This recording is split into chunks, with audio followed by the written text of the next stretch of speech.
इस ओपीएस को तुरंत लागू करने की मुख्यमंत्री जी से घोषणा करावे, अन्यथा शिक्षक हमारे काबू में भी नहीं रहेंगे। इसलिए सरकार को 1 वर्ष होने को आया है, जैसी उम्मीद इस सरकार से थी वो हमको अभी तक पूरी होती हुई दिखाई नहीं दे रही है। अच्छे दिन हमारे भी आने चाहिए, केवल सरकार के आते हैं तो नहीं चलता है। 43 लोगों को इस जिले में करते हैं और शेष 250 से 300 लोग आज भी इनके पीछे थक्कर लगा रहे हैं और कभी वो बीकानेर की बात करते हैं, कभी राज्य सरकार की बात करते हैं। आज तक उन्होंने इस बात का निराकरण नहीं किया। मैं इनके समक्ष इस बात को रखता हूं, यदि गलत है तो मुझे आप कटघरे में खड़ा कर सकते हैं। आपने अगर 43 लोगों के आदेश किए हैं, वो न्यायालय के आदेश, वो विभाग के आदेश, तो शेष ने क्या अपराध किया है, उसको रोक कर क्यों रखा है आपने? ये अपने भाषण में हमको अवगत करावें। या इस प्रकार की भावना अगर आप में है कि शिक्षकों का हमको काम नहीं करना है, तो आपको भगवान ने जिला शिक्षा अधिकारी सेवा से निवृत्त किया है, समाज सेवा कीजिए, नहीं तो हम आपको इस विभाग में टिकने नहीं देंगे। मैं इस मंच से खुली घोषणा करता हूं। ऐसी क्या विशेष योग्यता हो गई इन्हें, और जब भी जाते हैं तो मीठी गोली देने का काम करते हैं। ऐसा हो गया, वैसा हो गया, हमारे जिला प्रशासन को भी भ्रमित करते हैं। एक शिक्षक संगठन के लोग पिछले 8 दिन से धरने पर बैठे हैं, उनकी मांगों पर ध्यान नहीं दिया जा रहा है। क्या बात है? हम लोग संघर्ष वाले लोग हैं, सरकारों से हमारे कोई फर्क पड़ने वाला नहीं है। पिछली सरकार में भी संघर्ष किया है, इस सरकार में भी संघर्ष करेंगे, लेकिन हम हमारे हकों को छोड़ेंगे नहीं, हम हमारे हकों को लेकर रहेंगे। मैं दृढ़तापूर्वक इस मंच से घोषणा करता हूं। गैर शैक्षणिक कार्यों की बात हो और एसडीएम साहब के वहां पिछले कार्यकाल में जो एसडीएम साहिबा लगी हुई थी, जिद पे अड़ गई कि मैं बीएलओ को नहीं, शिक्षक बीएलओ को नहीं हटाऊंगी। अपने अंदर से भी कई ऐसे चापलूस लोग हैं जो कार्यालयों में बैठकर अधिकारियों की चापलूसियां करते हैं। उन्होंने हमारा वीडियो बना के वायरल किया, कोई फर्क नहीं पड़ता। उन्होंने कहा मुकदमा करूंगी, मैंने कहा 1 नहीं 4 कर लो। विधायक महोदय को हमने आह्वान किया, ये हमेशा शिक्षकों और कर्मचारियों के सहयोग के लिए तत्पर रहते हैं, इसलिए इस मंच से मैं इनको बहुत बहुत साधुवाद प्रकट करता हूं। तुरंत ये आए, बीच बचाव किया और हमारी मांगों पर राइटिंग में जैसा हम चाहते थे वो एसडीएम ने हमको समझौता करके दिया। साथियों, कुछ तो संकल्पित अपन को भी होना पड़ेगा। कार्यालयों में केवल चापलूसी के लिए स्कूल नहीं जाना पड़े, कार्यालय में काम करेंगे, इस मोह को छोड़ना पड़ेगा। विद्यालयों में आप समय पर जाएंगे, विद्यालयों के कार्यों में आप पूरी सहभागिता निभाएंगे, तो कोई ताकत आपकी, कोई काम आपका कोई नहीं रोक सकता।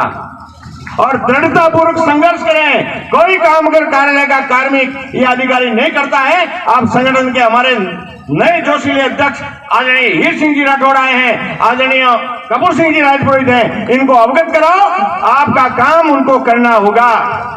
पिछले 2 महीने से जब से भैरवराम जी के पास चार्ज आया है, योग्यता अभिवृद्धि के काम रुके हुए हैं, जिनमें कोई अड़चन नहीं है। मान लिया इनकी बात को हमने कि हम स्थायीकरण नहीं करेंगे, एसओजी का प्रकरण है, चलो मान लेते हैं आपकी बात, लेकिन गर्मियों के छुट्टियों के वेतन के क्या समस्या आ रही है? और या आप ये काम कीजिए कि जो 43 प्रकरण आपने किस भाव से किए हैं उनको रद्द करें। जो प्रकरण आपने किए हैं उनको रद्द करें, या फिर इन सारे शेष प्रकरण आपके विभाग में पड़े उनको करो। क्यों बीकानेर का मार्गदर्शन मांग रहे हैं आप? क्यों राज्य सरकार का मार्गदर्शन मांग रहे हैं? और इस प्रकरण में जैसा उदय सिंह जी ने बताया है, मैं विधायक महोदय से भी आग्रह करूंगा कि न्यायालय के समान आदेशों पर सरकार से नो अपील आदेश जारी करावें, जिसमें न्यायालय प्रकरण में आदेश हो चुके हैं, उन सभी के लिए वो कर्मचारी बार बार अधिकारियों के पीछे पीछे घूमता है और वहां लगे हुए लिपिकों के पीछे घूमता है। और कई शिक्षक तो संगठन से जुड़े हैं और कई ऐसे नहीं है, अंदर खाने वो भ्रष्टाचार का भी शिकार होते हैं। इन सारी चीजों से बचाव करने के लिए आपसे आग्रह कर रहा हूं इस मंच से कि आप न्यायालय के समान प्रकरण जो भी है उसमें सरकार निर्णय ले और उसमें एक नो अपील का आदेश जारी कर दे, जिससे आम शिक्षक को इसका लाभ हो। ओपीएस का मामला, वर्तमान सरकार ओपीएस के मामले में अपना स्टैंड स्पष्ट ही नहीं कर पा रही है। ऐसा क्या है?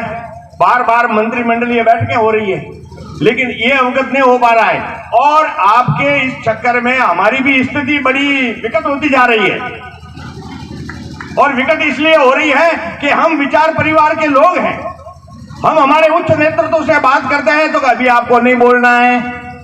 अरे नहीं बोलना है तो भाई हम इस सारे लोगों को कैसे सहेज के रखेंगे? इनको तो सबको ओपीएस चाहिए। ओपीएस चाहिए कि नहीं चाहिए? और इस ज्वलंत मांग को आप मुख्यमंत्री जी से बात करो और ये आपके लिए बहुत बढ़िया रहेगा, सरकार के हित में रहेगा। हम विचार परिवार के आपके ही साथी हैं, इसलिए ये ज्वलंत बात है। इस ओपीएस को तुरंत लागू करने की मुख्यमंत्री जी से घोषणा करावे, अन्यथा शिक्षक हमारे काबू में भी नहीं रहेंगे। ये मैं आपको बहुत स्पष्ट कह रहा हूं। केवल मीठी गोलियां देने से शिक्षक नहीं समझता।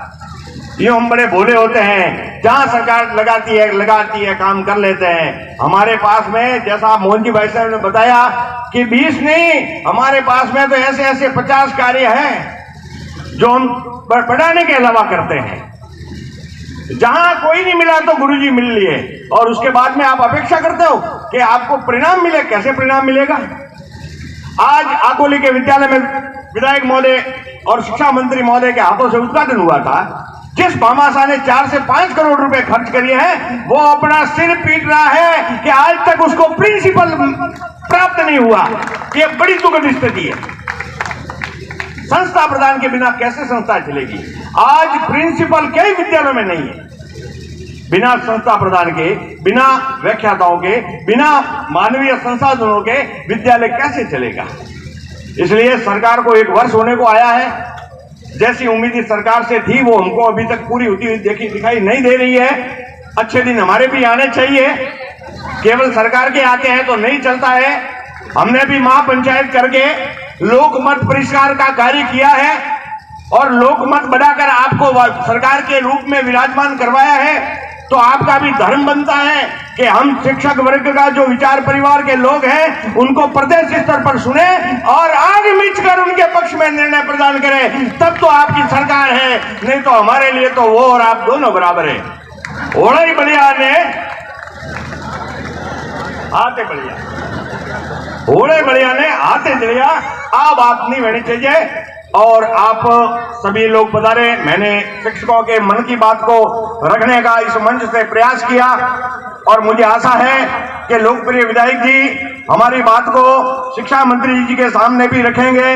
और एक विशेष आग्रह मैं अंत में कह रहा हूं, शिक्षा मंत्री जी बोलते बोलते कई बार बोलते तो ठीक है, लेकिन शायद थोड़े से बोलने का तरीका उनका क्या पता क्या है, जो बार बार उनको निंदा का शिकार होना पड़ता है। एक शिक्षा मंत्री के स्तर का व्यक्ति, मुझे पता है कि उन्होंने कुछ भी गलत नहीं कहा है, लेकिन लोग उसको उल्टे ढंग से लेते हैं। तो इस प्रकार जैसे मातृशक्ति के बारे में इन्होंने कुछ कर दिया, मातृशक्ति के बारे में इस प्रकार के स्टेटमेंट नहीं देने चाहिए। ये सरकार की मान सम्मान को भी ठेस पहुंचाती है। और हम वो राष्ट्र के लोग हैं और जिस विद्यालय में भी लगे हुए हैं अपना कर्म करते हैं, बच्चे को मद्देनजर रखते हुए कर्म करते हैं। हमारे मन में एक ही भावना रहती है, हमें ना तो डीओ साहब देख रहे हैं, ना सीडीओ साहब देख रहे हैं, ना सीबीओ साहब देख रहे हैं, हमें ईश्वर देख रहा है। और ईश्वर ने जिस बालक को हमारे समक्ष भेजा है उस बालक को शैक्षिक रूप से कल्याण करने की हमारी भावना है। और इसी भावना से शिक्षक संघ राष्ट्रीय का कार्यकर्ता अपने अपने विद्यालय में काम करता है।